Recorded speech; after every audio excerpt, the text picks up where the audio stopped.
Hello and welcome to another Bearded Geek toy review. In today's episode we've got something Easter themed. It's a Star Wars bunny. What?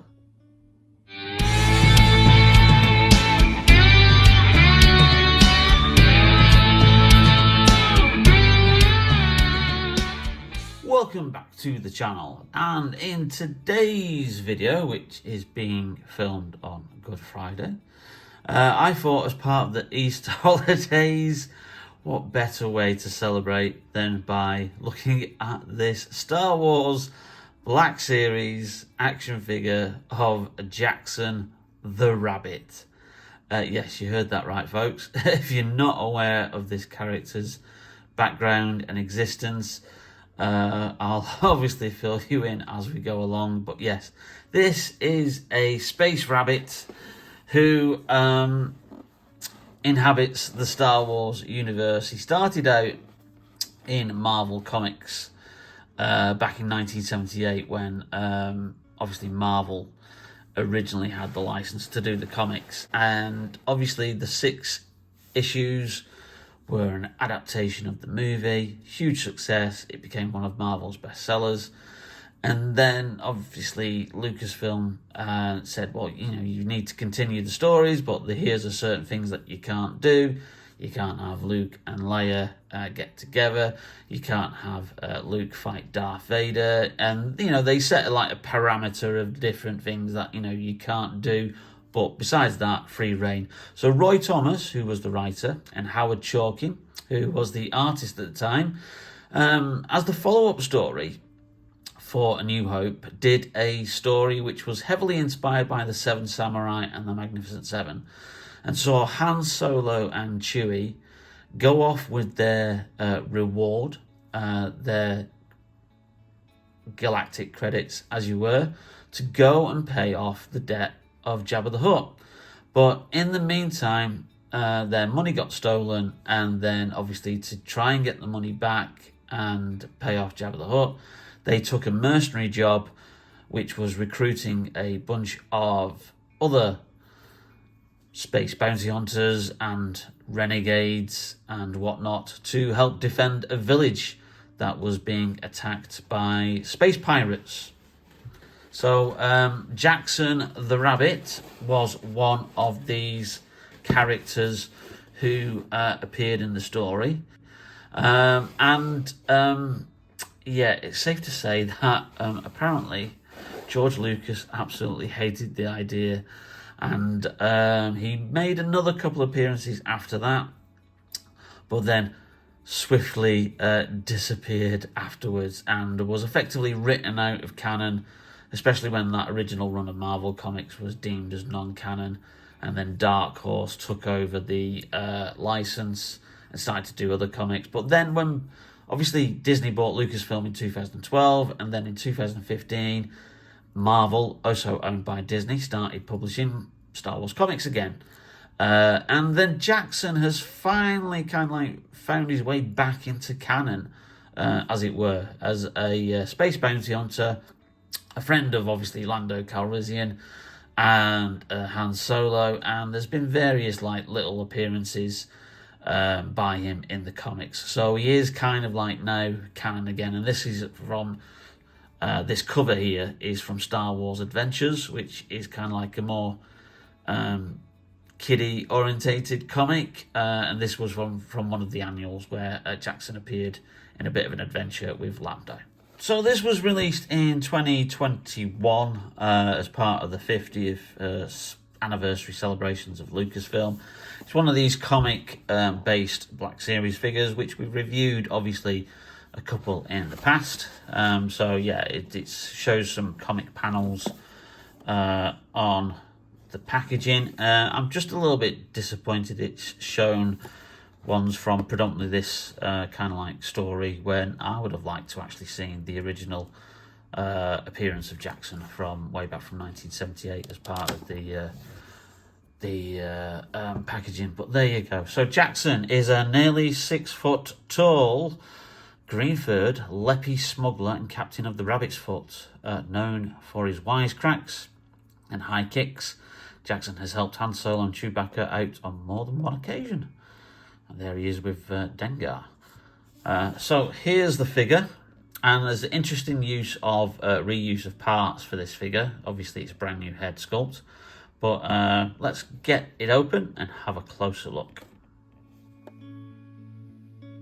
So before we look at the figure, just a quick look on the accessories. Now, there's only 2 accessories with this, and they're both identical. They are, of course, the Han Solo style blasters that Jaxxon comes with. No paint details on them, just obviously molded in black plastic there.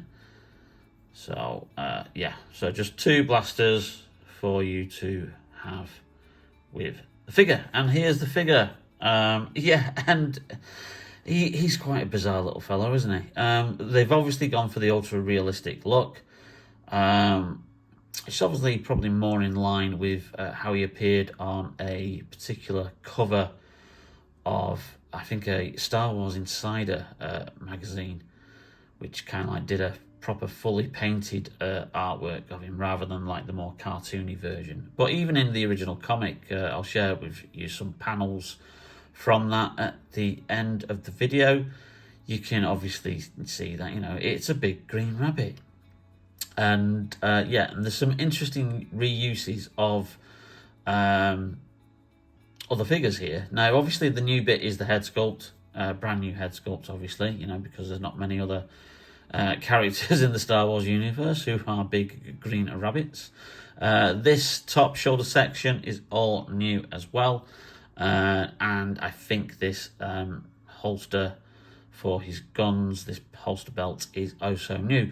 But if you think that the top of the body looks a little bit familiar, you are correct, because there's also a reuse of the Luke Skywalker X-Wing torso and arms, which obviously, you know, helps keep costs down.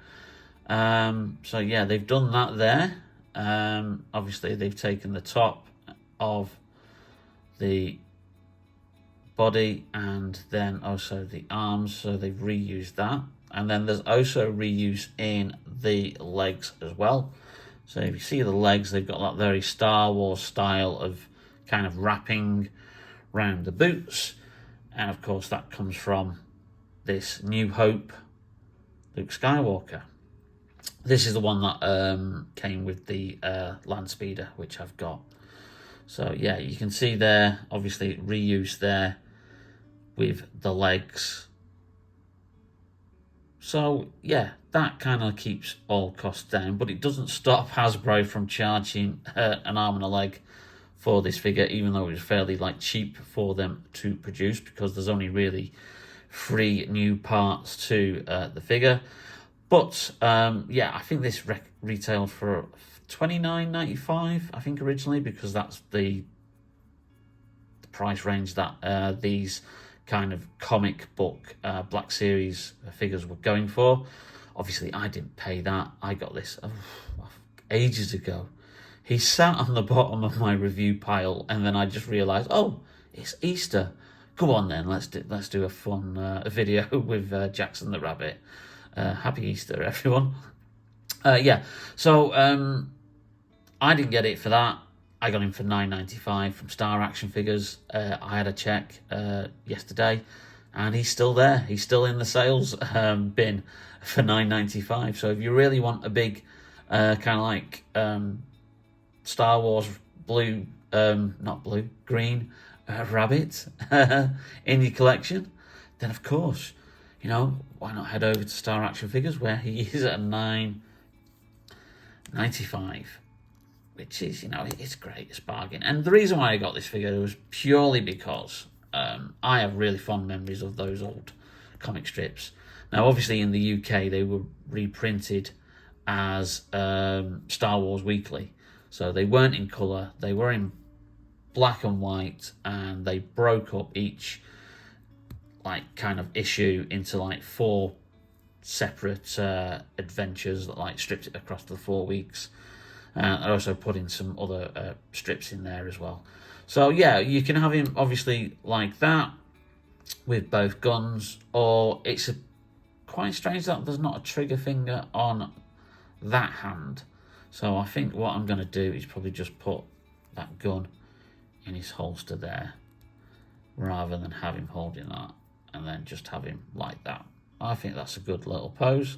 So yeah, there's Jaxxon the rabbit. Obviously, comparisons are made between this guy and comic book and cartoon character Bucky O'Hare, and who is also a green rabbit in a red spacesuit, who was big in the 80s and early 90s when you had all that big kind of craze with, you know, creatures being turned into like heroes. You had Teenage Mutant Ninja Turtles, you had Biker Mice from Mars, and Bucky O'Hare was one of those as well.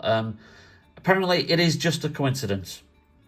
Bucky O'Hare was created by another Marvel comic book writer and artist, Larry Hama, who says that he came up with the idea in 1974. Obviously, Jaxxon made his debut in 1978. Bucky then hit comic book stores and a cartoon and a toy range in the mid-80s. So it is perhaps just one of those coincidences that, you know, somebody came up with the same idea. I don't know if, obviously, Larry Hama had done any concept work of the character that Roy Thomas was then, or Howard Chorkin was then inspired by to then like kind of like create Jaxxon the Rabbit. But yeah, it's just one of those coincidences. You do sometimes get similar characters created around about the same time. So yeah, there you go. Jaxxon the Rabbit, a nice little addition to your Star Wars Black Series if you're a fan of the old Marvel comic strips from the 1970s. Well, I hope you enjoyed that video, and if you did, then please leave us a like. It really does help out the channel. And also, if you're not yet subscribed, or hit that notification button to be notified whenever we upload any brand new videos, then please do so. Again, it really helps out the channel and helps out with the algorithm as well. Lots of more cool videos to come, but in the meantime, take care, stay safe, and we will see you very, very soon on Bearded Geek Toy Reviews. Bye now.